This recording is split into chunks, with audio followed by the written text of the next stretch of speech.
lock that first one down tight with your fingers. Run it a little bit long so that it draws it down to the hole.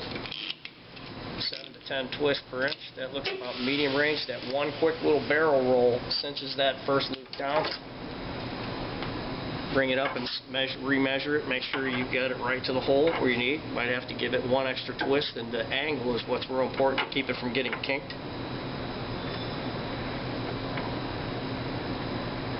Looks like I can go one more time.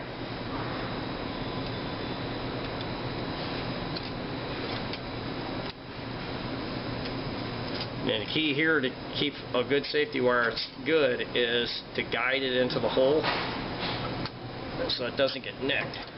Hold it up tight, then kink this one, give it a snap, and lock it down. Then do the opposite roll by hand, first couple twists. Give yourself plenty of room for pigtail. Twist per inch is the same, lock it down. Snip it, roll it down so it's out of the snag, nice and tight.